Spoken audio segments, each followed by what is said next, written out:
about the Incredible Hulk being bombarded by gamma rays. But what makes some media endure, while others are banished to the forgotten black hole of obscurity, never to be heard from again?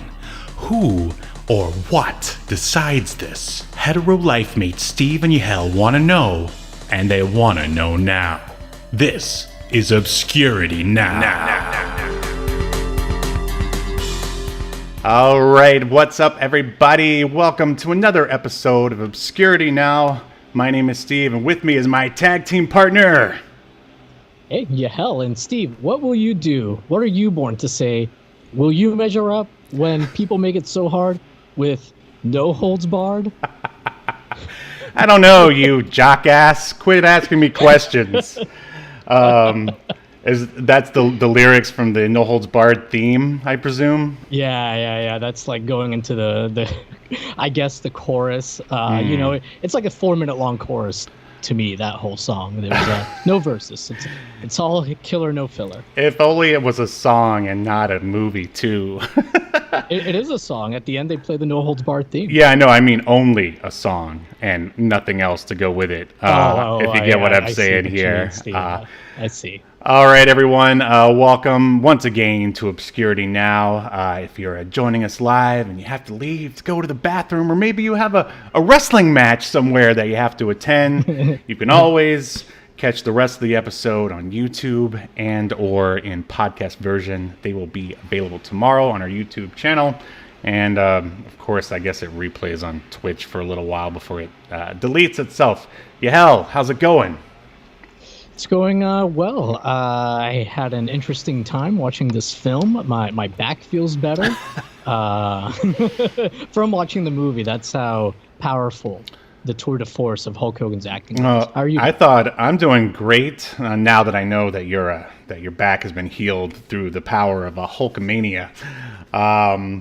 Yeah, this was I don't know. Yeah, interesting time is the way to describe watching this for sure. So in case there's someone who's never met you and doesn't know anything about you, Mr. Wrestling with Gaming, what do you think about professional wrestling? Well, Steve, as you know, you and I were both stupid enough to go learn how to become professional wrestlers. We both trained at the Team 3D / Dudley Boys School. Team 3D, Prestigious, yes. And I have you to thank for becoming a born-again wrestling fan, basically. Because, like, before we met, I wasn't really watching it anymore. And, I don't know, you kind of taught me how to be a smart mark, basically. Because I never knew about Impact or Ring of Honor or any of that stuff back then. And, we went there, and I would say you graduated.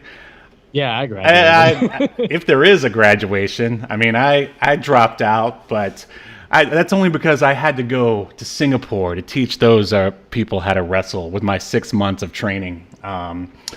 Totally above board. Don't worry, there's definitely a governing body. It was the NWA, actually, that allowed me to go over there and train them. I just remember you were like a giant towering over everyone in the videos and pictures I saw, at least from what I remember. No, you remember correct. I don't know if you've heard, but actually one of those dudes from that school is going to be on NXT coming up. Wait a minute, Steve. Are you telling me that one of your trainees it wasn't has made it to NXT? It wasn't a guy while I was there, I'll be honest. I mean, I'd love to say that it was one of the guys that I trained, but who knows, maybe in the future. But those guys are over there having a good time anyway, without the WWE. So good for them if they're listening. I doubt that they are, but what's up? Oh, they're probably just too busy doing Hindu squats with a picture of you on the wall as their source of inspiration. Yeah, or the much like Zeus had a TV of God. Mr. Brill telling him how much Hulk Hogan hates him. That was so funny. As inspiration. I kind of wish I had a TV of somebody just shouting, the stuff to make me angry to get through my my exercises. But let's jump into our feature presentation, and we'll dissect this puppy. Here we go. Yes. Welcome to your feature presentation.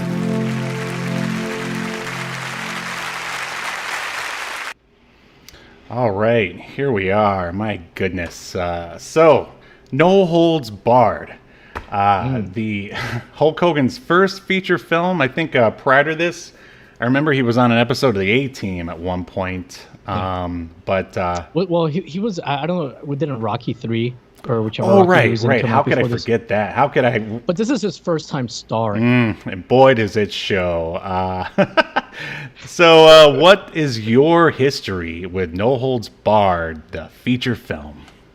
You know, I didn't see it when it came out. Like Nobody as a did. kid. Yeah, nobody did. It did not do well in the box office. In fact, didn't like JR call it like during an episode of Raw in the 90s called like No Profits Allowed instead of No Holds Barred or something like that. Yeah, that's not really all that witty coming from JR, but I'll take it. It's not. Yeah. It's not. He was just desperate to like get a dig in at it. Sure. But yeah, I didn't see it as a kid. At least not when it came out, and I must have seen it sometime on cable though. Right. I know I saw it in my teens, and yeah, I mean, I thought like it was not. I knew it wasn't good, but I still had a good time. Yeah. watching it. So I think I saw it pretty young, definitely in no theater, that's for sure, or prime cinema establishment. I think I was over at some neighbor's house who had HBO or Cinemax or something like that, and it was on, and I remember like coming in and out of the living room and kind of catching bits and pieces of it. And yeah, even at the young age of maybe like 8, I was like, this is kind of weird. Like especially when they went to the redneck bar, which I think is well, I'll get to that later. I have like a thesis about this movie. But yeah, and then like the waitress, and I don't know, it was all so over the top. Like the wrestling scenes I probably dug at the time. Now there's not that many of them, surprisingly. no, I mean, there's and the court really only 2 wrestling matches, really. Right. At the beginning and then at the end. And I mean, there's some fights in between. But well, the thing is that, you know, that fighting, it's like wrestling style choreography in a non-wrestling setting. So to it's like Raw Underground. yeah. So to me, it still feels like wrestling. It's real to me, man. Yeah. Like there were still a lot of double axe handles being thrown around, and that was the only move they used. Just things you wouldn't normally do in a fight. Yeah, in a street fight. As you know, we've been in many. Oh wow, absolutely. Tables, ladders, chairs. Full Metal Mayhem, reverse casket matches where the casket goes up instead of down for some reason. I forgot all about it. Anyways, that's a little too inside, I think, for the average. Right, of course. Okay, well, let's get... Unless Vince Russo is listening, of course. Vince, the guy who I used to see hanging around Universal Studios when I worked there. That was something else. Aren't you that guy everybody hates? Oh, no, I'm Vince Russo. Everybody loves me, bro. Yeah, bro. I'm the guy who revolutionized wrestling. Well, all right. Let's get into this IMDb a bit here. Okay, No Holds Barred. Premiered June 2nd, 1989. So isn't that's the same year of the Michael Keaton Batman. So yeah, good luck, No Holds Barred. Well, obviously it didn't have luck or anything going. Not even the power of Hulkamania could get people into this. It's 1 hour and 33 minutes. And here is a synopsis. Oh, and this is... I have to say, this got probably the best written synopsis that we found on IMDb. So here it goes. A network boss pits a wrestler called Zeus against a wrestler called Rip in a wrestling match. That's it. That's it. I mean, wow, that skips a lot. Well, I mean, that's the basic core of the movie, I would say. And if you're looking to watch this before you hear us talk about it, good luck. Find a wrestling fan and borrow their VHS copy because it's like not streaming anywhere. Yeah. Or the remastered Blu-ray that came out a few years ago. Right, yes. I'm just curious, did you get a big fancy WWE logo, WWE Studios logo before the beginning of your film? Yeah. I don't know. I would have preferred to have watched this on like a crappy VHS, but that's beside the point. Really? Yeah. I don't know, just for nostalgic sake. I think it would it would help. Okay. Yeah, before it used to have like there was some other company that was the original distributor that used to come up in the beginning before the WWE Studios. I want to say New Line That's Cinema. it. New Line, yeah. Oh, is that what it is? Okay, I didn't know if I was thinking that just because I feel like they distributed everything in the late 80s and early 90s. That's true. Well, anyway, we've got the director here, Thomas J. Wright, who, as far as I could discover, he's wrong in directing. No, but sorry. He's directed a ton of TV, and it seems like he's still working today. But most notably, he was the second unit director on Howard the Duck. Oh, So I bet your bill picked up when you saw that. oh my god, that was worse than my wrong joke. No, it wasn't. Yeah, I apologize. But no, I mean, it's funny because Howard the Duck did not have the cult status that it does today.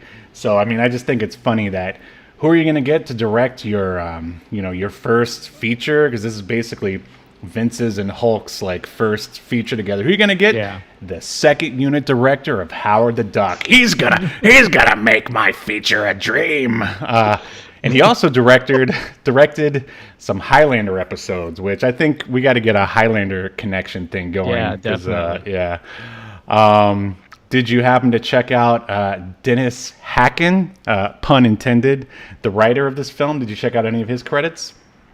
No, I didn't, because I know that a lot of this ended up getting reworked by a Bag of Coke and Vince McMahon. And Hulk in a hotel room, Hulk, that's right, by the Hulk, way. yeah. Well, I checked out his other. Yeah, I think out of all the rich talent involved in this film, he doesn't seem to have too much in the IMDb credits. Just some like, I don't know, looks like some small independent films, and then not much after this. And then I'll just do the producers real quick. Richard Glover, Crispin Glover's dad, maybe? Who knows? I'm just throwing it out there. And of course, Hulk Hogan and Vince McMahon. Michael McDonald, yacht rocker Michael McDonald, and Michael Ratchmill. I can't make fun of that name. Did you want to take the actors? Sure. Well, of course, we have Hulk Hogan himself, who. Can I jump in there? Steve. Sorry, I think I mixed my drink a little strong. But hey, no holds barred. There are no rules, right?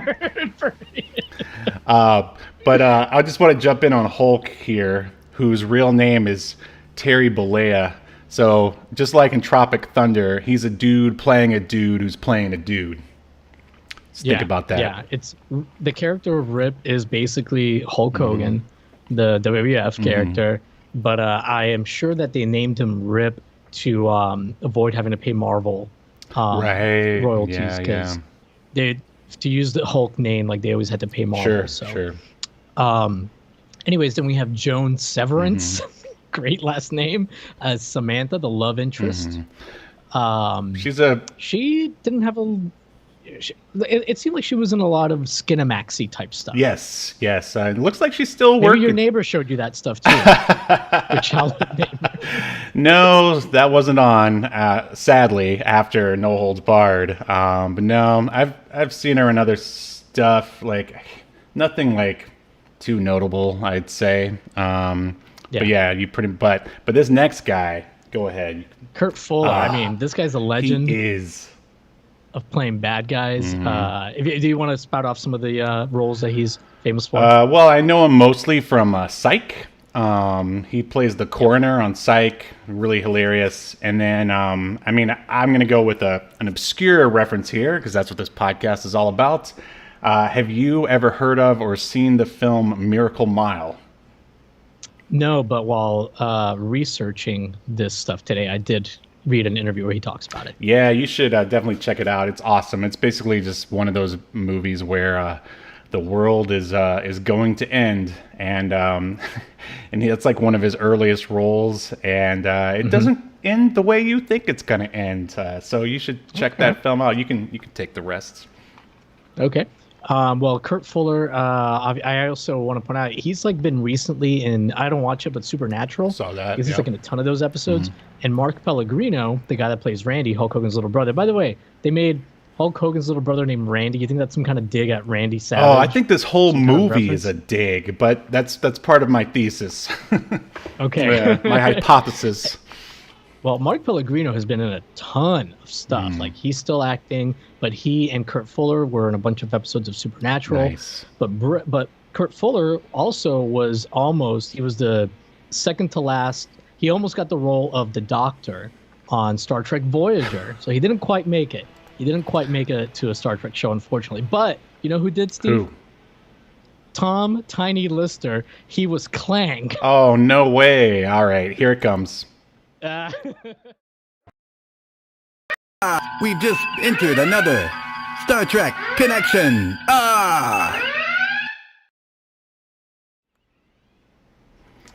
There you go. But yeah, he was Tiny Lister was Clang on Star Trek Enterprise's first episode. He played a Klingon. Wow, that's awesome. I was wondering how you were going to do it, but you did it. By Jove, he did it.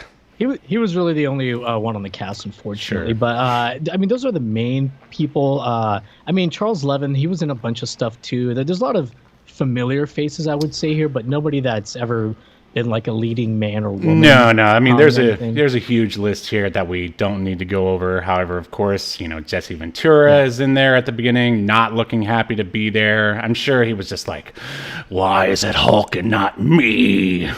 Did you notice that they had to bill him as special appearance by Jesse Ventura in the opening credits? I did see that. You know that's something he demanded. Oh, sure. I did think it was interesting that it opens with a wrestling match between Hulk Hogan and Jake Bullet, or excuse me, Rip and Jake Bullet. And Jake Bullet is Smash from Demolition. Oh, okay. It was either Axe or something. I'm pretty sure he was Smash, but he was one of the original guys from Demolition. He looks ridiculous in this. Yes, he does. There's a bunch of like WWF people just kind of strewn about. Sure. Like Stan Lane is in there somewhere. Obviously, Mean Gene and Jesse, like you said, and just like random, a lot of like jobbers too. Oh yeah. Yeah, it was just real weird. Marcus Bagwell is. Oh, I did read that. Yeah, that's awesome. Yeah. Oh, and there's. Oh shoot, where did the name go? I saw it earlier. It's one of those porn names we have to address. Oh, they didn't write it right. In the credits, it's billed as he's billed as Dick Klinger. He's Mr. Green. Yeah. I'm like, we gotta reference old Dick Klinger. He's always clinging on to things. But yeah, that's Stan Hansen. That was a big one. Yeah, Stan. Yeah, that's why, man. I said Stan Lane. I don't know why, but I meant Stan Hansen. Yeah. Right. One other person I'd like to point out is I guess his name is George Laws, and he's Brell's TV. Was he the reporter that's in the? He shows up at the match at the end. He's basically at all the matches that are televised. Yeah. Like, I think that guy's good, at least at hamming it up. He's doing quite a great job, at least compared to a lot of the people in here who are doing as little as possible. But I think that's a good notable amount for the people, or at least the actors, that is, and the music is by Jim Johnston. And I mean, not that it's anything worth like pointing out. I think both the score and the soundtrack, although there's a couple times when it sort of hits that sort of 80s cheese nostalgia where I'm like, this is okay, but overall it's pretty generic and forgettable. Yeah, the music, Jim Johnston, he wrote a lot of songs for the WWF all the way up through the early 2000s. When he was a lot of really memorable tunes. None of them are on this sadly, movie. yeah. I mean, like the No Holds Barred theme song itself, which doesn't get played till the end credits, right? Like it kind of like has like a pretty memorable like like little lead into the chorus and stuff, but for whatever reason, they didn't use it in the opening, which is real weird. Yeah, that is real weird. But I liked how it was Hulk Hogan in Like, I don't know why. That just seemed right on the money. But Yeah. I'm sure that didn't sit quite well with Vince. But I'll explain why later. So should we do a little run through of the film since our synopsis wasn't so great? I think we have. Sure. Let's do it.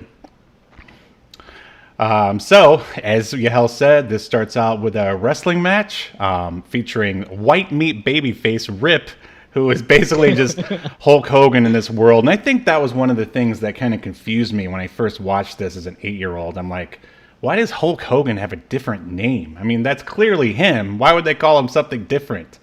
Right. But, you know, whatever. I guess he wanted to stretch as an actor and actually play a character.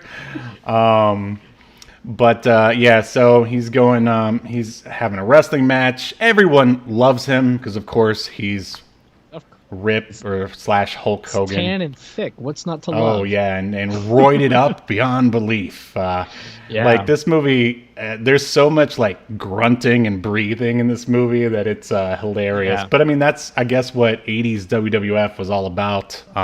Do you think, like, that was in the script, like the grunts and stuff, or was that just Hogan ad-libbing? Because there were lots of times where, like, he'd suddenly, like, turn and look at his opponent, or not even an opponent, just whoever was in the scene, and be like, Yeah, I mean, I can't imagine that our director here, Mr. Wrong, I mean, I can only imagine him trying, maybe not even trying to direct Hulk Hogan. It's like, Hulk, can you give me another?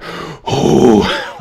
Yeah. It's like, but anyway, so he has like a big wrestling match, and everybody loves him. He wins, of course. He's the heavyweight champion of the world. Another sort of little fun fact is that he's wearing like the Andre the Giant belt at the beginning, but then later he's wearing like the WWF Eagle belt at the end. I don't know if you caught that little. Yeah. Well, I think it's like in the dressing room that he's Yeah. Andre the Giant belt. That's it. At the end. But he's got the wing deal on the white strap, which I think is a really nice look, actually. And I know Ultimate Warrior ended up using that. But by the way, I see in the chat we have Human Hyperbole. He's joined us a few times, but he said that he can't wait to hear all the background info about Vince being horrible, which I just think that's funny. That's the assumption. But I think outside of the script itself and Vince and Hogan getting coked up and rewriting it in 72 hours, that's probably the worst we'll hear about Vince. Yeah, I mean, I couldn't find anything specific about how Vince was. I mean, if anything, I would say it's both of them. And this is part of my thesis for this film, which what this really is it's not just the story of Rip. It's the story of Rip and Mr. Burrell, who is basically the avatar of one Vince McMahon. Yeah. And when they go to that redneck bar, I mean, I guess we're kind of getting ahead of ourselves in our sort of little run through. That redneck bar represents, I think, professional wrestling as a whole. And he is the slick network business guy who comes in and elevates professional wrestling to the WWF standards. It either represents pro wrestling as a whole or specifically the NWA at the time. But yeah, I mean, I don't know. Maybe I can see those parallels for sure. I mean, and look at Mr. Again, Okay, we're getting a little ahead. Okay. So one thing I did want to point out, and we may end up going a little long on this. Sure. I have a feeling. Sure. But in the opening, like they established that Randy and Hulk Hogan and Rip, that their dad passed away, and there's like a newscast or somebody that's saying that, like, oh no, I think it's Mean Gene that says that, like, Hulk Hogan. Hold on, I wrote it down. Hulk, since their dad died, Rip has been much more than a father to Randy. Like, what? What a weird thing to say. This I love it because this is one of those movies, almost sort of in the realm of like The Room, where two guys who clearly think they have all that they need as far as like, ability and knowledge in order to write a feature film. Like they have the money, and then really that's about it. They were the ones who wrote the script, and that's why the movie is how it is. Yeah, I would say Rip is what Hulk Hogan and Vince McMahon think Hulk Hogan is in real life. Like they've elevated it's like Hulk Hogan elevated into a deity almost. Sure, you know? it's yeah. I mean, it's basically. I imagine when they were writing this in the hotel room, they were like, he was like, all right, Vince, listen here, brother. I didn't know if that was Vince or Hulk. I know. I wasn't sure either, but basically he was like, look, I just want to protect my brand, brother. So, they just have all the, Hulk, the old cliche when he hooks up with Joan Severance for their, like, I think second date. He takes him to the down home soul food, like, cafe or whatever, right. which is such a cliche. That's happened so many times. And, like, it even happens in Batman, sort of in Batman 89, when first they start out in the big, like, dining room, and then they eventually go to the kitchen where, Alfred tells Vicky Vale stories of Bruce Wayne. But anyway, he's like, I just want to protect my brand and, show that I'm a man of the people, like no matter what. So basically, we get Rip. But the weird thing, and I think this is what feels awkward, is like, but I also want to like make out with a hot woman, like. Well, he's a red-blooded American man, and the steroids are not preventing him from having these feelings. But like, if this all right, I assume this was PG-13. Why don't I? Yeah, it's PG-13. I checked. Like, that's just I don't know. If you're gonna bring your 8-year-old and there's a few really weird things in this movie. That I'm like, this doesn't. And again, it's PG-13, not PG. But obviously, Hulk Hogan would draw kids to the film, and it's stuff that it's really surprising that's in there. By the way, Historic Nerd had put in the chat that I'm sure they changed Hulk Hogan's name for the film so he wouldn't get typecast as a wrestler. And you may know what this is in reference to. You know more directors than I do, but Human Hyperbole said, I'm surprised they couldn't get Alan Smithy to direct this. Nice, good. That's the pseudonym that directors use when they don't want to put their name on a film. Oh, I see. Yeah. Well, anyway, so they do this match. Hulk Hogan wins, like you said. And I think then immediately we go to like the corporate boardroom of Mr. Brill, right? Well, he's watching the match. Yeah, and they're showing the boardroom, and again, like this just it feels like pure Vince McMahon. I swear, I think Kurt Fuller probably, he's like, Vince is like, step close to me, I'm gonna show you how to be me. And he immediately starts berating all of his like underlings, like, why can't we get him, we need this guy in order to get the ratings, blah blah blah blah blah. So because of course it's Hulk Hogan, so everybody wants him, dudes want to be him, women want to. I will say, Steve, I loved this scene though. Any scene with Kurt Fuller is great. I just thought, like, even the dialogue, the dialogue, I mean, look, if you were reading it, you'd be like, this is awful. But within the scene, I don't know how, like, it both works and doesn't work. Like, he's asking for suggestions from the people, like, on the board. And hey, man, they do a little bit of character building here. When, like, Kurt Fuller talks, Brill, it's called by his character name, he talks about how, okay, you're the guys that and women that survived my purge. They let you know this guy came in, he took over a few months ago, and he fired a bunch of people. So that already lets you know something about what kind of a person he is, which I really like that. It was smart. But anyway, so he asked for like suggestions, and I can't remember, like there's a lady that stands up and she tells him something like that she had somebody write a sitcom, and he tells her to take a leak. To leave and take a leak, and she starts like sobbing. What?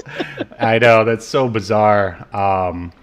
Like, that's definitely a Vince McMahon kind of insult. For sure. You go take a leak.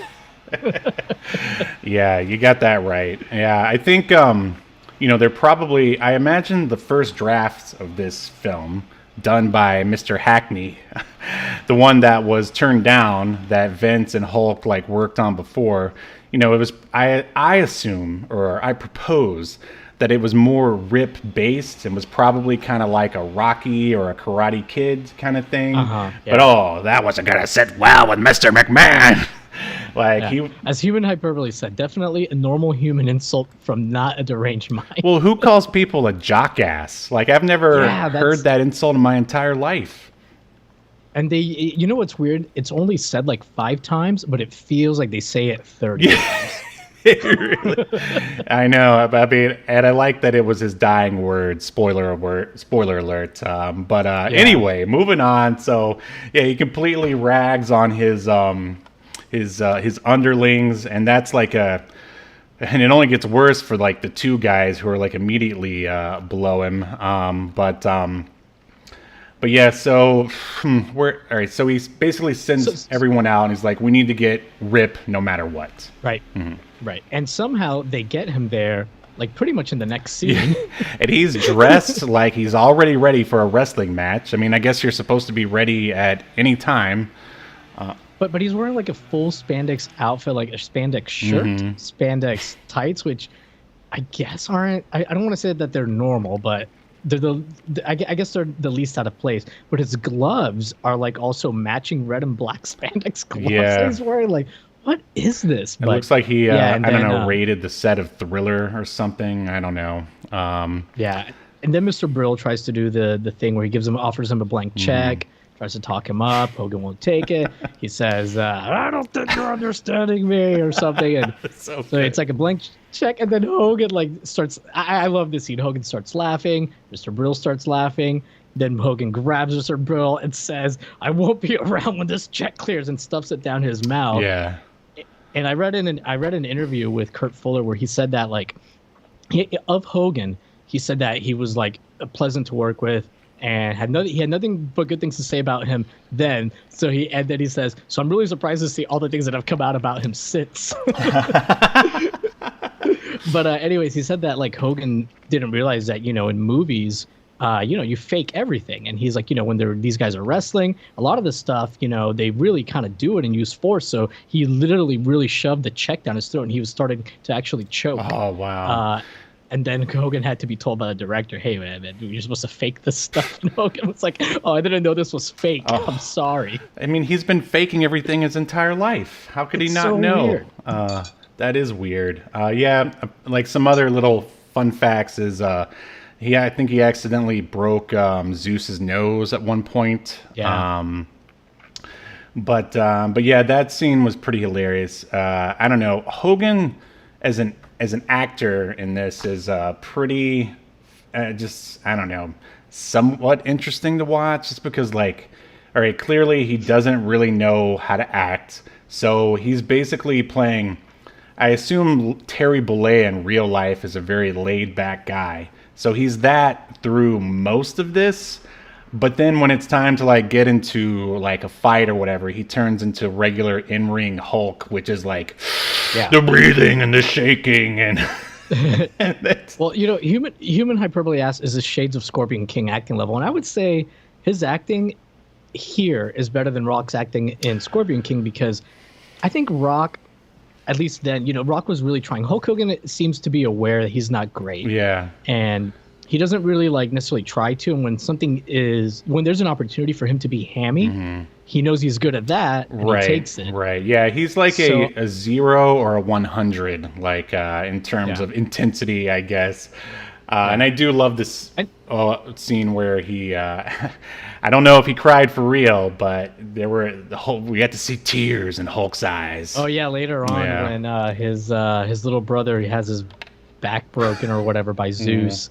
And Hulk Hogan cries. And actually, I thought, like, I remember that his crime being goofy, but it was actually pretty well. I mean, I'm sure they put fake tears, but he did a good job there. In that scene. It was decent. It was he appeared human, and that's all you can really ask at this point. So so when he was driving, so Hulk leaves the meeting, and he basically says no. So basically, Mr. Burrell decides he's going to have a couple of dudes rough up old Rip. But before they get there, the limousine driver, he basically traps Hulk inside the limo. That's like classic James Bond stuff, basically. Yeah. But James Bond doesn't have Hulkamania, brother. So no, he does not, brother. He's like trying to kick his way out of the limo, and his kicks are so powerful, it's causing the limo to swerve all over the street. But the limo eventually reaches its destination of one of many factories that we see throughout this film where a group of thugs are waiting. And man, this is one of the ending of this scene, and I'd say ending, in quotations, because there's a lot of scenes that they don't really have an ending. They just sort of cut. And so he proceeds to in a very cartoon manner, like destroy these thugs. But Steve, what? How does he get out of the limo? How can I forget that? He explodes through the roof. And go ahead. Sorry, go ahead. I was just gonna say he jumps up and lands on the roof like real Hulk would, the Incredible Hulk, basically. Yeah, like it's not like he punched his way through the roof and climbed out, which would be ridiculous already. Mm-hmm. He jumps while inside of the back of the limo, jumps from in there with such force, he penetrates through the roof, and his entire body, legs and all, come out, and then he lands forward on the roof, and he's just going, ah. Hey, that is the power of leg day. Never skip it. Never. Yeah, you don't want to skip leg day, obviously. Historic nerd said the scenes end when the cocaine runs dry. Man, you historic nerd and your cocaine references. But I agree with you 100%. Anyway, he beats up all the guys, and for whatever reason, except for the limo driver, who for whatever reason, I guess maybe his seatbelt got stuck and he couldn't leave. So Hulk very menacingly approaches the limo driver, rips off the door, grabs him out of his seat, and that's when we are treated to, first a shot of the limo driver's pants, and we see... From behind. Yes, from behind, and we see that he has shot himself. And that's when we're treated. I mean, this is like a Rosebud quality from Citizen Kane, like coming up here. He grabs the limo driver, Rip does, and he goes, "What's that smell?" And the limo driver goes, "Dookie." And then Hogan's reaction. He goes, "Dookie?" Cut. End scene. Give him the Oscar. Just give him the Oscar right then and there. Yeah, it's never going to get any better than that. It's like, what was it? Who do you think came up with that scene? Vince or Hogan? That's Vince McMahon. Yeah. That's Vince McMahon, but Hogan definitely. I think Vince came up with the scene, but then Hulk came up with it. Yeah, and then when I'll grab him, I'll like be sniffing around for like 10 seconds. Because first he's just like it goes on for like 10, 15 seconds. See, this is one of few other scenes in the film that shows what Vince McMahon thinks about his audience. Like, that this is something that he thinks that they would find funny. Which, I mean, even as an 8-year-old, I thought it was disgusting. I was like, that adult shat his pants? Like, and then Hulk had to smell it? Like, I don't know. I just never, that doesn't make me laugh in the slightest. But that's the kind of stuff that makes, I don't even think it's the way he thinks about his audience. That's the kind of stuff that makes him genuinely laugh. Oh, what a freak. He's into that kind of stuff, He thinks it's funny. That's why, like, the comedy in WWE has been so bad historically. By the way, Vince, Yahel and I are waiting for our contracts. Hello, any day. Maybe they got lost in the mail. I don't know. I think when we were talking about the limo scene, Human Hyperbole said that it actually sounds straight up like video game stuff. And it does, but like it's something that you would only see like in a really over the top like video game, like Far Cry Blood Dragon or whatever it is, Far Cry 3. Blood Dragon, the 80s like one, normal... you mean? Or Duke Nukem. I'd see this in a Duke Nukem for sure. Like, what's that smell, Dookie? Like, wow, we've spent already way too much time on this scene. Let's just try to move forward. It's already 40 minutes in. But it's a memorable scene, unfortunately. And there's even a picture here in our photo collage here for those of you who are watching. Anyway, where do we go from here? So from there, Hogan ends up, we might be skipping over some stuff, but Hogan gets, I just want to touch on the importance of Hogan sounds gets, good. And goes back to meet with his network, that he's contracted to the network, by the way, not WWF directly, which was a little weird, but whatever. To meet his new account executive, which is Sam, and he thinks it's a man. Then Sam walks in, it's Samantha, and she's like a very beautiful woman. Oh, this scene, man, the eye raping going on from Hulk is like so hilarious. It's so over the top. He's like looking at her and then just go. I mean, I don't know, I can't use the term literally too much, but he was literally undressing her with his eyes, because only Hulkamania has that kind of power. Come over here. And she's got some good suggestions. Actually, she's like, hey, why aren't his public appearances tied more closely to his title defenses? She's like, why aren't we selling like fitness gear with his brand on it? Like, just stuff that makes sense. Like these are good ideas, Rip. You need to be listening. Right. This is that's Vince's idea of a perfect woman right there. It's like, oh my God, she's got eyes you can swim laps in, and she's got good ideas for marketing. Ah! Basically, this is Vince McMahon telling Linda McMahon, why aren't you like this? Oh, Linda, we're waiting for our contracts, Linda. Anyway, yeah. But anyway, and then like Rip says to her, like the only thing that's important to Rip. Oh, by the way, in this, she talks about Rip the character, and they all say Rip the character. So it's weird that they call it the character, because in this movie world, wrestling is real. Yeah, and and obviously we're still in kayfabe as far as pro wrestling in general is concerned. So yeah, that was interesting. Yeah, I don't know. It's probably nothing, just probably something that slipped by the writing genius of Vince McMahon. No, I think that's a Mr. Hackney right there. He put that in, and they forgot to edit it out. But yeah, that was interesting.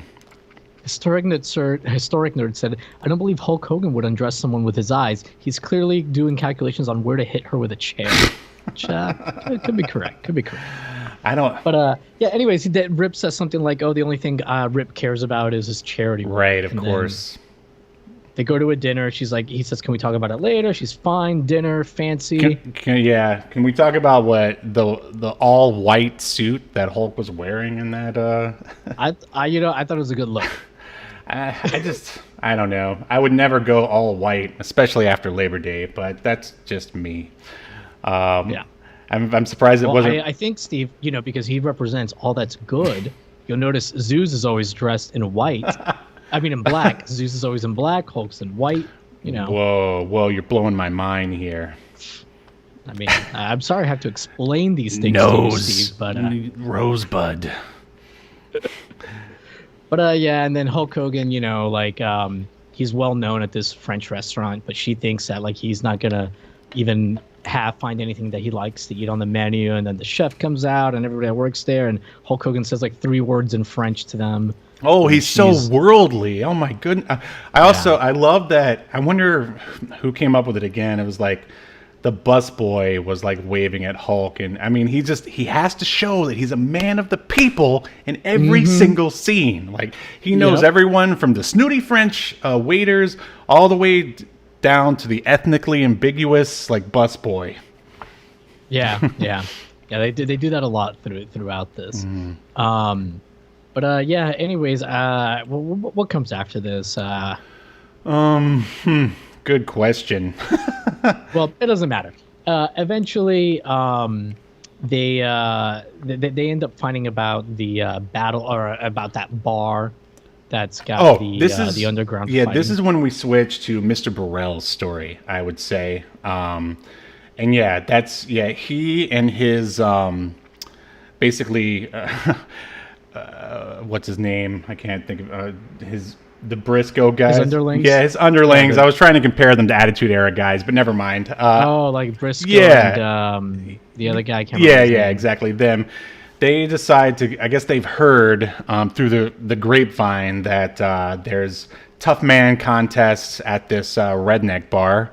And this is I'll say this is in my good list. All right, there's very little, at least as far as actually making a coherent and competent film, that I would say check my good list, except for there was some interesting set design in this movie, especially this over the top redneck bar. that, you know, and I understand why they have this scene, because they have to create the battle of the tough guys. They go there. The waitress is like, this is like the most cartoony, like redneck bar you could ever imagine. And what city are they even supposed to be in where such a redneck bar would exist? It exists in the middle of downtown too. They say later on. See, it should be, you know, out on the outskirts of town, wherever this is supposed to be.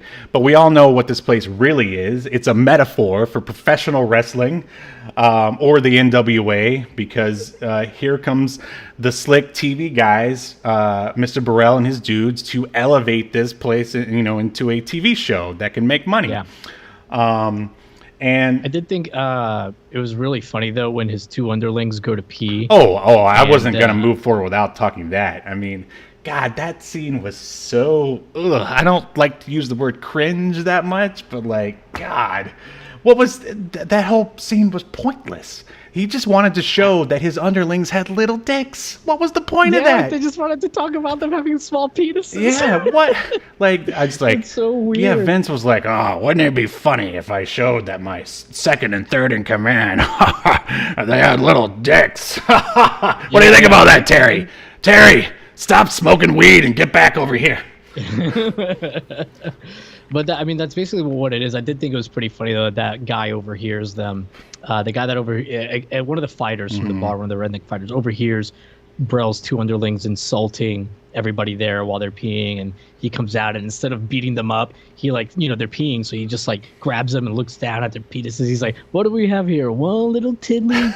Teeny tiddlywink, something like that. And he's like, "Oh, and another." And then he says they're so small they're not even worth the trouble. And then he doesn't fight them. And I did think like that was pretty funny that even this redneck is still like, you know what, I'm gonna hurt these guys emotionally. Yeah. Because that's gonna last longer. And that's what Vince does. That's what he does to people. So I hear. By the way, waiting for my contract. But that's what I hear. Yeah. Oh wow. Yeah. So that entire scene could have been edited out. But yeah, No, I love it. It's about as good. I love that scene. The bathroom looks disgusting. It's right up there with that. You've seen the Ewan McGregor movie that's all about heroin and everything, Train Spotting. Remember when he drops his like heroin in what's known as the most disgusting bathroom in all of Ireland or something? No, No, you've never seen that movie? Well, this bathroom looks Nope. worse. So anyway, I'm done. But yeah, from there, like, you know, Brill gets the idea. Okay, we're gonna do this battle of the tough guys, which is the lame, like that's the actual name of the event, which I thought was just the dumbest, most uninspired name they could come up with. Terrible. So anyways, they decide to do that. The prize is $100,000. Then he adds tax-free. Yeah. Sir, you're not the government. I'm gonna pay the taxes. I guess that's what he's saying, that he's gonna pay the taxes. Just have Linda work out a of deal. Yeah. Yeah. Then you see dudes all over the country.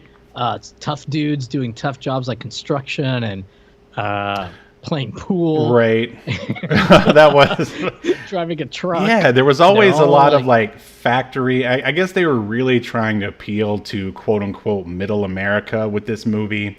Yeah. But of course, all those guys get destroyed by Mr. Burrell's, Zeus. But I'm getting too far ahead of myself there. Like they get to the first episode. Is this like a serialized show? I don't even really know, but the televised version of the first tough battle of the tough guys, and that's when Zeus shows up, right? When they're Zeus shows because up. otherwise Howl. I love how whenever something important is happening on TV, Hulk or /Rip always is like watching it, no matter what. Yeah. Very coincidental script writing, if you will. But anyway. There's a battle of the tough guys. I can't remember who it is. I don't think anything really significant happens. No. But one guy wins, and then all of a sudden, the door falls down.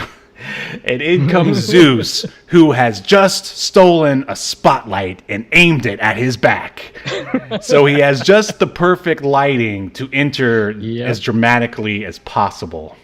Yep. And so that's... But it looked cool. I mean, Sure. hey, it worked. Sure. But it made no sense. See, that's the thing. Like, I wish they would have like sort of made a decision if this was going to be like, you know, completely over the top with over the top sets and like cinematography and fighting stuff, or if it was going to be more grounded in reality. It's like they couldn't really choose which. Oh, I feel like they chose, Steve, and I feel like they chose over the top.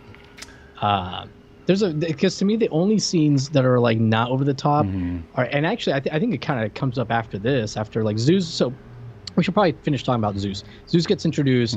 Burrell is like, let him fight. He beats the other guy. Still wearing his prison fatigues. Yes. Zeus wins, and I do like the scene where like Burrell's like, "What's your name?" And he's just like, "So." Can we talk about Tiny Lister? He's so good in this. Like, he is awesome, especially for a guy. He's good in like everything. He's never even He'd only been in like 3 wrestling matches, and he was just like. No, he was in wrestling matches after this. Right. He had never done any wrestling prior to Right, this. right. But man, they got the right guy. He's so intimidating and just insane looking with his lazy eye and his unibrow. Like, he nailed it. I was just looking at the chat, and Human Hyperbole had written that main characters don't need agency. That's for suckers. Spielberg? And he quoted it to Spielberg. That old hack, that washed up hack. Yeah. But and then I think next is when like Samantha and Hulk are like on a business trip. Oh, that got so weird because, like, okay, you skipped over the part where they went to dinner in the Down Home Cafe where the waitress was like, I would have scooped up Rick myself if I wasn't so old, or something. I'm like, you don't look that. I wasn't married. You don't. Oh, is that what she said? Oh, all right. Yeah, I completely created something different. And Rip's like, you're still a whole lot of woman. Yeah, it's like we should have a 3-way. That's where I thought that was going, but it didn't. And so, of course, burglars decide they want to rob the place. And they picked the wrong day, Steve. Oh, they sure did. Poor burglars. And then I like how Hulk, there isn't really any finesse or nuance in the way that Hulk dispatches these felonious criminals. He just starts throwing food at them. And they have guns. Yeah, and they never thought to use them. But anyway, so after he, saves the day... And yeah, you're right. This is when it gets like way over the top in like fantasy land. Like you already, you could tell that she's starting to be, interested in one Rip. And did they reveal that Mr. Burrell was like no, okay. So, yeah, this is when like it ends up that they're supposed to like each have their own hotel room. There was some kind of mix-up. Oh, what happened after that? Well, see. Yeah, they have to share a room. Right, okay, so then we turn into basically a rom-com for the next, I don't know, it's like a 5-minute, 7-minute scene. Yeah. And from the previous episode where I did Thunder in Paradise, I don't know, I just feel like whenever Hulk has to try to be like sexy with the ladies, it always feels really awkward. I mean, I don't know, did you get those vibes at all during this? I was too aroused to notice that. You sick freak! You're my kind of guy. It's. I really didn't get that too much. I mean, I think it was more the dialogue than Hulk because so they end up like each like basically they split the bed in half with the curtain. They're each on their own side, and I thought like they actually had kind of a decent scene at first when they were just kind of talking. On opposite sides of the curtain, and like even Hulk's acting wasn't too bad, and he was kind of being serious. And then they go to bed and go to sleep, and like I guess at some point in the night, this is one of those scenes where I was like, this does not feel appropriate for kids. We see the camera is just on the side of her bed, and the bed's like bouncing up and down, and the implication, the way it's doing it, is that Hulk's like masturbating. I know, that's so weird. Like masturbate like vigorously, and she's like can't believe it. She's like, oh my god. And her reaction is to peel back the curtain to see, I guess. Right. She peels back the curtain, and Hulk Hogan is instead just doing push-ups at an angle with his feet on the bed, like very furiously. Yeah, but, there were a lot of... what does he say to her? Don't wait up for me. Don't wait up for me. And there were a lot of like awkward shots of like Hulk in those like booty shorts or whatever they are. Yeah. I mean, I guess they were trying to give a little something to the ladies and the fellas, who brought their kids to see a Hulk Hogan movie. Whatever. But the thing I wanted to say most about this scene is, all right, so in the previous scene, it seems like she's getting interested and starting to actually like him. But then when we get to the rom-com scene in the hotel, she's suddenly like, disgusted and acting annoyed with him for some reason. I think she doesn't want to like him is the thing. Right, because, all right, man, how dare you make that make sense? I mean, that was the impression I got. And then Hulk Hogan like jumps on the bed and the bed breaks, and like she rolls over on him because the bed broke down on his side, and he says something. I can't remember what she says, but he says something like, "Don't get mad at me. Your people made the reservation." Right, like yeah, for sure. And then he says that he's gonna go sleep on the couch because the couch has a better sense of humor than her or something. I wonder if he ever used that line in real life. That's definitely something he said to Linda that he told Vince to put in the to his wife, Linda McMahon. Linda Bolea. That's weird that both Vince and Hulk's wives were named Linda. Oh, Terry, since they're both named Linda, we can share them, right? Swap them. Basically, it's like the same thing, right? Come here, pal. Give me a kiss. Oh, ew! Just thinking about that makes me disgusted. Human Hyperbole wrote, I can't imagine Vince writing romance scenes. I can imagine the face Vince would make as he tried to approximate what human love is while typing. The only love is the love of money. And seeing your underlings being, make it small penis. Exactly. That's what I was getting at. Yeah. Oh my gosh. My penis is very big. Right. Okay. So we got that, and then the next scene is when we realize that she's like a plant or something. Yeah, Brill actually planted her within Hulk Hogan's network to sabotage. To seduce Hulk Hogan. That's what I did to the NWA and Jim Crockett Promotions. I seduced him. So she was supposed to seduce Hogan and then bring him back over to the Brill World Television. Now, how would that conversation go? It's like, Rip, baby, now that we've had sex, can we go, why don't you come over to the, what was the name? That's called like the World Network or something.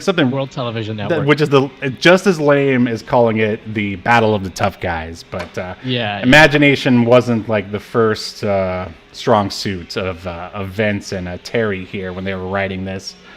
All right. So anyway, she says that she's started to like him and can't go through with it. And she's like, he's a nice guy. Yeah. And then this is another great line for Kurt Fuller.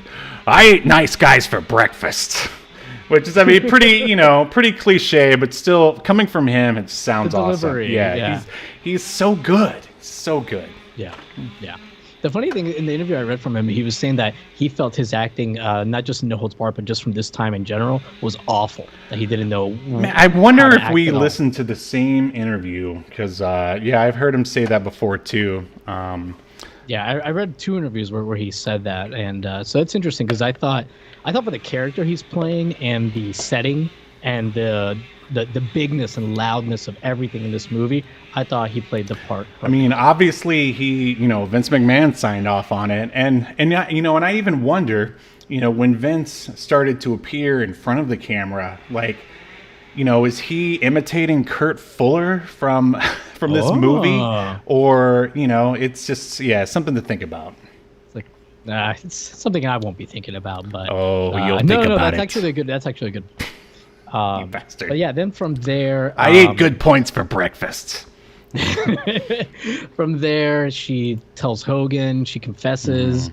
Was this before or after the rape? The almost rape? The rape attempt happens later. Oh, okay. Hulk Hogan doesn't attempt to rape.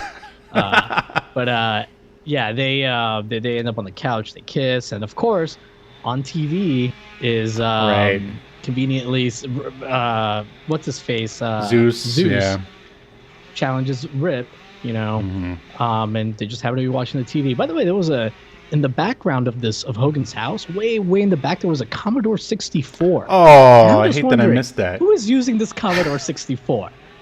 Is it Hogan? Am I to believe? Oh, brother, I love the bleeps and the bloops. I'm not a PC guy, brother. I'm more of a C64 guy. You know what I mean? Right. Oh man. We could go on forever here, but long story short, all right, okay, we have to talk about this scene when Randy and random friend, who they probably could have just written away and saved a couple of bucks, show up at a Zeus fight. Zeus has been fighting factory workers like all over America. And those are some of the sets that I actually enjoyed. Some of the factories where they put in all the sparks and stuff. They had a real spark fetish, the set designer. And the security grabs him, and out of nowhere, his friend is like, "He's Rip's brother!" Like, he just like tells them for no reason. And Mr. Burrell is like in almost Jim Carrey fashion, he's like, "Really?" And but the thing that gets messed up here is that, and again, I think this is Vince's writing here, because in his mind, Mr. Burrell is the hero. He provokes Randy into fighting Zeus first, into throwing the first punch or whatever. I'm like, he's supposed to be the white meat baby face. I mean, and also, regardless of how much martial arts training you may or may not have, like, would you want to throw a punch at Zeus? Not me. No thanks. Definitely not. Especially because we know already that Zeus killed a guy, quote unquote, accidentally after a fight years ago, and that's why he had been in prison. Right. And so this is what causes him provoking Zeus, because Zeus is such an outstanding guy. This is what leads to him getting in the hospital and basically being paralyzed, which is what leads to Hulk like crying, which is what leads to him entering the battle of the tough guys and accepting the challenge of Zeus and Mr. Burrell. Steve, he had already accepted the challenge. Because there's a scene. Oh, the ones with the kids in the helicopter? Yeah, and I remember because Randy is there in clown makeup in the background. He doesn't have any lines, but I'm just like, why is he wearing clown makeup? Randy, come here. I think it would be really funny if you dressed like a clown. Dookie! Now dance for me. Dance for me, Randy.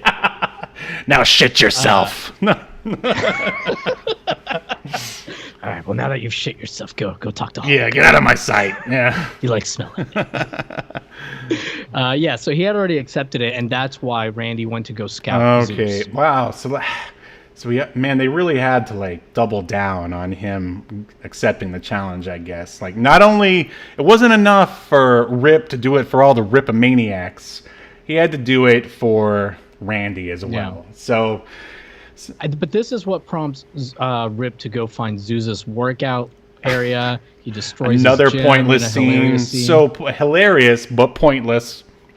Yeah, I love it's weird because this movie, like, it didn't have a big budget, but they spent their money in some weird ways. Like a helicopter, like that's not cheap for a day to like rent a helicopter. That scene when that helicopter landed, it took about as long as the helicopter landing in Jurassic Park. Do you know what I'm talking about? Like, that's like an infamously long like helicopter landing scene, and I'm just like, they really wanted to get their money's worth out of that helicopter. Human Hyperbole said, I think this is in terms of Randy's clown makeup, that he bet they made him dress up a few days he didn't need to film. Randy. I can see Vince doing that. Yeah. But yeah, like they didn't need to make that Zeus gym. That was also a weird expenditure, I thought, for the film, because the scene is unnecessary. And what was up with that? You can show Hulk Hogan's anger another way. Hulk Hogan could have destroyed, Rip could have destroyed his house, thrown stuff over at his house, the set that was already existing. And one that makes way more sense for him to be at. Also, like, he could have, I mean, if you want to look at actual like character development and or actual visual metaphors, maybe he got so mad that he accidentally destroyed the belt or something, and it's symbolizes that it doesn't really mean anything without his like friends and family. But oh god, you can't destroy WWF property. Like But anyways, so I think we can basically at this point. There's I think only one other scene that we have to discuss before we move on to the fight, and that's when Brill sends, because he's mad at Sam, at Samantha, so he sends one of his goons to rape her. Oh god! Like, what? Why? It didn't have to be a rape. Like like, just kidnap her. Oh, you know what would be hot? Yeah, like real weird. So yeah, she's it's like a kids movie. getting at. She parks her car in some like parking garage. She's walking towards, I guess, the elevator or whatever with a bunch of stuff. Some guy shows up and he says, "Mr. Brill said something." I can't remember what he says. He says something real Sends his stupid. regards or something dumb like that. Yeah, something like that. Oh, Mr. Brill says it's time to party. Oh, wow. And then, but next, he's like messing with her or whatever. And then Hulk just happens to be like, I guess he was going to meet up with her there or something. Because he's like rides his motorcycle in there. And then we see like her shirt's coming off because he's like been ripping it off. And then Rip is all like, "You okay? Okay, be right back." And then he be right back. I'm gonna go get this guy. And then and as Human Hyperbole said, PG-13 movie meant for 10-year-olds. Right. Yeah, I don't know. So anyway, sorry, Steve. You were. Oh, I was gonna say, and then we're treated to one of the most ridiculous. Can you even call it an action scene? He chases the guy down with his motorcycle because we all know Hulk likes motorcycles. He like catches him on the edge of his on the wheel part. Handlebars somehow? Yeah, and then he makes some sort of tree pun, and then he hits the brakes, and the guy flies forward and hits a tree. Yeah, he says like, "Sorry to see you leave." Yeah, something dumb like that. I mean, they were really trying to sort of channel those, one-liner action, stuff like something Schwarzenegger would say. Although Schwarzenegger stuff is actually good. You might have said, "See you next fall." Yeah, something like that. Exactly. So it just ends up being like dad humor, basically, and then it was just so cartoony, basically. Like the violence is like cartoony, but a woman was almost raped. Like, well, make up your mind, Vincent Hulk. Like, please. Then Rip finally goes back to Samantha and hugs her, and she's crying, sobbing. So clearly, it was supposed to be like an attempted rape, and I think this is one of some of Hogan's worst acting in the whole movie. He, as he's holding her, he's like, "I hate to see you hurt." Yeah.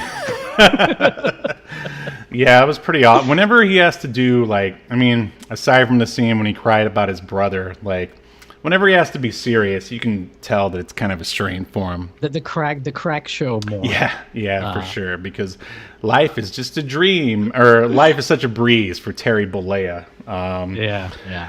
But anyways, then we eventually get to the Zeus and Rip having their fight. Samantha gets kidnapped by Bro. Right, we get a typical Hogan match, only this time it's filmed cinematically, something I don't think anyone has ever asked for, at least definitely not in 2021. Yeah, and Brill tells Hogan that he has to throw the fight, fight for 10 minutes, make it look good, but throw the fight because he's kidnapped Samantha, and if he doesn't throw the fight, well, then he'll have 2 wheelchairs to push. Implying that he's going to break Samantha's that was a pretty decent line. Sometimes, maybe that was the original script writer where, there were a few decent sort of one-liners. Yeah, but, right. I could see that being a Vince line also, though. Sure, I'm sure he's said it to many of his subordinates over the years. Yeah. If you don't get me, Ric Flair, there's going to be 2 wheelchairs for you to push. Yeah. I don't have 1 wheelchair to push. I don't argue. Yeah, exactly. You're going to be fired if you don't do what I say. So I don't know. I mean, I remember back in the day being hyped for the match. Of course, watching it. Goes on way too long. But they did do some decent over-the-top stuff, when Zeus ripped up the turnbuckle and was gonna stab Hogan with it. Oh, ripped up the post, the turnbuckle post. Yeah, that's what I meant. And then they made their he goes stab him. Rip moves at the last second, it goes through the ring. Yeah, like that. It's it's Mortal Kombat. There should have been more stuff like that. I think. Just like wrestling, only amplified in a sort of cinematic kind of fantasy setting. I don't know, but anyway, so once Hulk realizes that Sam is safe, he basically turns the tide and starts beating Zeus. All the while, he hulks up, basically. Yeah, he hulks up, and all the while, Mr. Burrell is freaking out, a la Vince McMahon style during the Attitude Era. And he begins to destroy all the production equipment. It just starts ripping wires and cables, and I love how every time he rips out a cord, it's not just like, oh, the mixer turns off. No, the mixer like explodes. Oh yeah, again, the sparks are going everywhere. Someone really had a spark fetish for this. Yeah. And there's one where he like has to like actually, it's not, all right, what you can look at this as, he's he's filled with rage, he's destroying stuff, but there's one where he actually has to like move something out of the way and then rip it out, whereas it's just like, it just doesn't feel natural, like in the slightest. Yeah, there's like a big DAT tape recorder or something. You just gotta, like, move out of the way. You destroyed my laser disc. Yeah. Anyway, I do like that during the fight, and by like I mean it's just so cheesy. So Rip's brother Randy has been paralyzed this whole time since his incident with Zeus, and he starts like moving his hand for the first time. And pinky, what does he do? Make the Rip symbol. Because Rip, we haven't mentioned, Rip does this. I can't even do the way he Something does like it. this? Yeah, I don't know. Yeah, It's almost like the hang 10 thing, almost. but not quite. Yeah. So anyways, his little brother finally regains the ability to move during this fight. But yeah, what's her face escapes. Samantha escapes on her own volition, pretty much. Right. Escapes the clutches of Brill's henchmen because they're too busy watching the fight. Yeah, which I thought was hilarious. Like, everyone in this movie is so stupid. Like, it's great. Very incompetent. Yeah, no, it's not the Shaka, Mr. Human Hyperbole, but maybe in time it would be. I don't know. Ask Hulk's wife. Or ex-wife, I should say. Or Vince McMahon's wife. Yeah, well, they've swapped, or so I've... So ask either. Doesn't Yeah, matter. I heard it on a podcast somewhere. Yeah. But so eventually Hulk wins, and is there any other highlights from the fight that you wanted to mention? Whoa. Hulk doesn't just win. I mean, He kills they him. fight up. They fight up into the audience, into the stands. And by the way, the ring that they're fighting in, it's a fucking octagon. Oh, you know what? Pre UCF. For a second, pre UFC, pre MMA. For a second there, I thought it was six-sided, and I was going to be like, No, TNA? because Brill even talks about it being an octagon.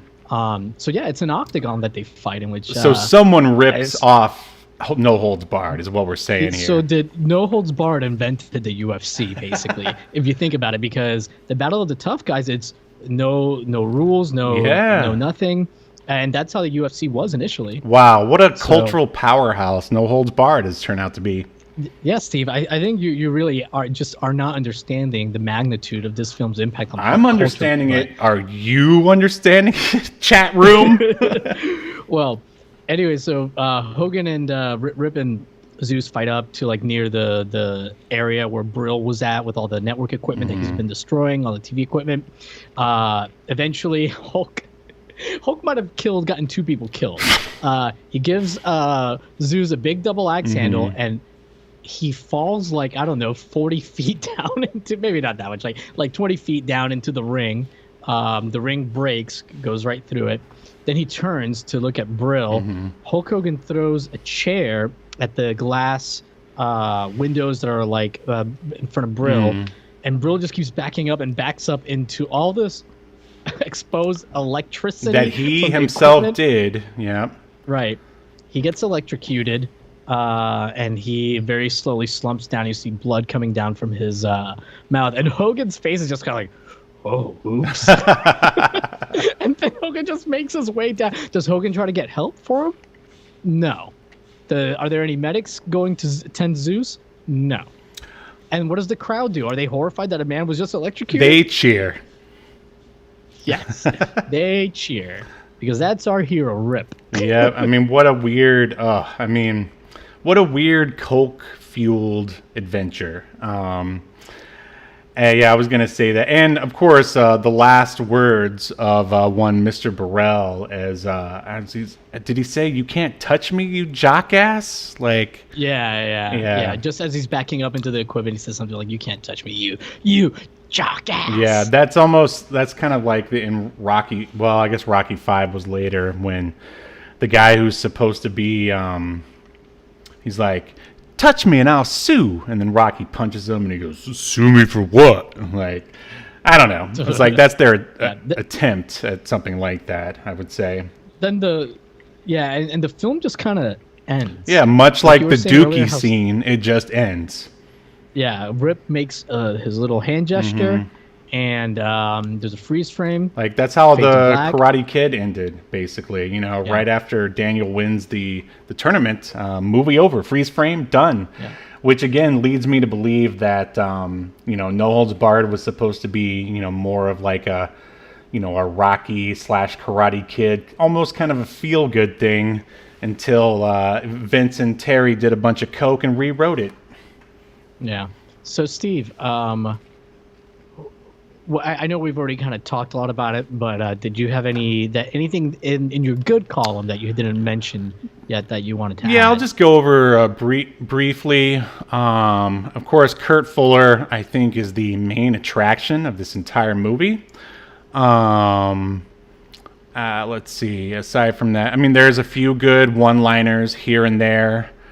If you want to see, like, two massive egos like created when they disappeared to a hotel with a bunch of coke, like, that might be worth looking for that. Set design, I mean, and this is all, I guess, more of like movie stuff. Set design is good. Tiny Lister is his performance is really great.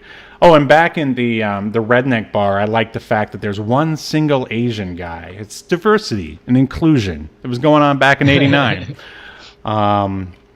But yeah, I mean, this movie still, I still think that it's not just about Rip. It's about Mr. Burrell. And the fact that in the end, you know, Mr. Burrell was never made to look weak at all. Even in the end, he was only killed by his own undoing. Like, you know, did Rip... But I guess you couldn't have Rip kill him, I guess. Well, like, he could have at least grabbed him and gave him to the police. Well, I guess what would the police do? I mean, he didn't really do anything. Well, he did order some guys to rape a woman. I mean, that's got to be worth something, right? That's a good point. And that's probably not the only fucked up thing he's done. Yeah. And he did try to have Hogan killed, I guess. Yeah, roughed up by thugs. I mean, you could assume that Mr. Burrell is probably involved in, you know, the mob, possibly. This guy probably hasn't paid his taxes either. Yeah, for sure. But yeah, the main highlights as far as the good, I would say, set design, Kurt Fuller. I guess, I don't know, I always like watching Hogan attempt to act. Oh, and I forgot to mention that when Zeus showed up at the end, his outfit looked like it was designed by Rob Liefeld. Yes. With the shoulder pads. Yeah. And aside from that, there really isn't much good to go from that. The rest of it is all pretty bad, I have here. I don't know. What do you have that's good? Before I get into my good, I see Hyperbole said that would have been great if the movie ended like Holy Grail, just everyone getting arrested. That would have been amazing. Brill gets arrested, Hogan gets arrested, everybody gets arrested. Oh, no one wants to, you know, I could see Vince like, oh, no one wants to see their childhood hero in cuffs. But here's a couple shots of his ass. What do you think of that? But, I mean, I have a lot of the same stuff in the good column. I really like the set design a lot. They do like some interesting stuff. They do a lot of stuff with like lighting and, like you said, sparks and stuff. You know, a lot of smoke and mirrors to, you know, because they don't have a huge budget. And I think, you know, the fact it doesn't necessarily feel like a small budget film, even though it didn't have a big budget. So I think like that says a lot. I like Hulk Hogan movies too, just because they're like, I don't know, they tend to be like just ridiculous, and Hogan knows it, you know, and he tends to lean into it. And every once in a while, though, in just about every Hogan movie I've seen, he'll have like one or two scenes where he surprises you with a little bit of actual acting in a semi-serious scene or two, and that makes you go, oh, this guy might have potential. Then you watch his other 6 movies, and you're like, why isn't he realizing this potential? I don't get it. But I thought, you know, Kurt Fuller was great as well. The set design. I think the movie moves along pretty quickly too. It doesn't drag for me. Yeah, except at the end with the pacing is good. It's just I don't know. There's just a lack of story that kind of drives it. But yeah, you're right. The pacing is pretty decent. I don't know if I get what you mean by lack of story, but I think there's just a lack of I think the story is there. They just don't know how to finish out scenes. Right. Yeah, for sure. Is the real problem. They're just like, okay, just cut to the next one. But what do you have in your bad column? Oh man. So I mean, mostly just questions. Like, we already talked about a lot of them. Like the whole Dookie scene. Like, why is that even there? Why did it just cut in the middle of it? There in the match at the beginning, there's some pretty bad ADR from Hogan. Oh yeah, a few times actually. Yeah. Let's see. ADR for the show, it's like looped over audio after the fact. Absolutely. The ring gimmicks were over the top. Well, I don't know why I would put that in the bad. I have that for Rips. Rip's everyday wear is basically ring gimmicks, and I just don't understand why he can't dress like a regular human being during the day. But I don't know. He does a couple times, like when he's on the motorcycle. Right. When he went to that one dinner. Actually, those might be the only two times. When he wears the all-white tux, I don't know if I'd call that normal. Well, it's a formal. It's supposed to be fancy. But don't most people wear black to that stuff? But Steve, he is a pure and pristine creature, deified. Right, sure. Let's see here. So Zeus broke the door after he stole a spotlight. We already talked about that. And then, of course, I guess what that redneck guy said during the bathroom scene was tiny wingers. I think I wrote it down here. I'm just like, why is that scene there? Battle of the tough guys. Why couldn't you come up with a better name than that? Bathroom scene was pointless. All the stuff we basically talked about, and sort of like the awkward, I guess, after the rom-com scene when they almost have a makeout session between Hulk and Joan Severance, and it's just sort of like one awkward kiss before it's interrupted by the TV. I'm going to put that in my good that they didn't do. Yeah, I mean, it would have been too much if they went further than that. I mean, why do it at all? Like, I don't know. They could have just cut, but I guess... Because Hulk Hogan's irresistible, Steve. Don't you have eyes? Guys want to be him. Women want to bet him. Guys want to be in him. Oh, I have here Zeus. Zeus is always fighting factory workers. Why not show up at a gym or a martial arts dojo? They keep talking about Randy like he's like some 16-year-old boy, but he looks like a full-grown man. Yeah, he's a man. He's a man, probably early 30s, late 20s. And then I have a stupid Rip can't tell the difference between Zeus and an elementary school film projector. Remember that when he's... Oh, yeah. That's seen in his gym. Yeah, he thinks he sees Zeus and it's just a projection. So, yeah. He's just blinded by rage, man. And then, of course, in the very end, we have two men apparently die and the crowd cheers. Yeah, that was a strange choice. For my bad stuff, my bad column, I would say I feel like the fight at the end went a little too long. That was the only time that I could say it's dragged. And I've seen this movie, I haven't seen it in a few years now, but Steve, this is probably like the 5th time I've seen this movie. Wow. You poor man. So, and I still didn't find it. Still didn't drag for me. I still had a good time watching it.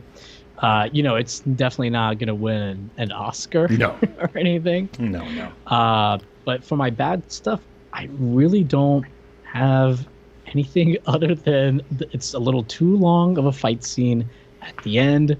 I have no problem with Hulk Hogan's acting. Well, all right. Let's distill it down to one thing. Like, I'd say the main problem that stops this film from being really the script. It's got to be the script, right? But the script is so bad it's good, I think.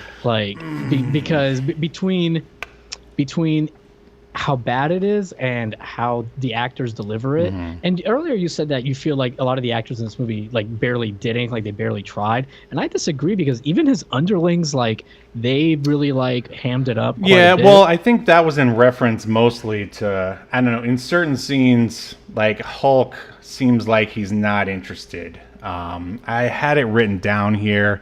You just don't know which Hulk you're gonna get. Sometimes he's really engaged and doing a good job, and other times he's sort of I just smoke a bunch of weed and showed up to set. I think that's how he tends to do his serious acting scenes in other movies too that he's done. Like he just kind of like talks kind of monotone. Yeah.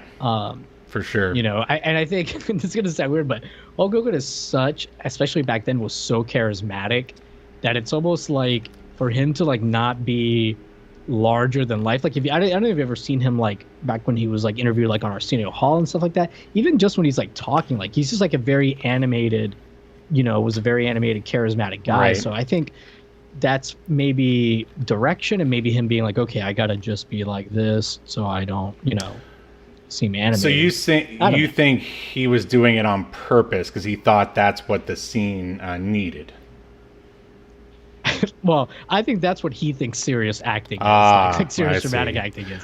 I don't think he's thinking about what the scene needs per se, but more so like he's like, well, I can't act like I normally act. Right. All right. Well, I think, I mean, anything else to final thoughts before we go to our, to answer the question? Just Historic Nerd made a reference to the Thunder in Paradise game in the comments. Hot hands, more like pot hands. Hulk Hogan tells JT from Step by Step that he's got hot hands in the Thunder in Paradise game. And Hulk Hogan's a well-known pot user, but I'm ready for the final verdict if you are. I can't believe that Brutus the Barber didn't show up in this anywhere. Dude, me too. He must not have been in the WWF at the time. He must have found somebody else to carry his weed for him. Hulk. Yeah. Well, it might have been around. This might have been filmed when he had that accident. That boating accident that screwed up his face because he was out for a long time and had to have a bunch of reconstructive surgery. All right, here comes a bumper. Oh God, what the? That's the wrong. That's the question.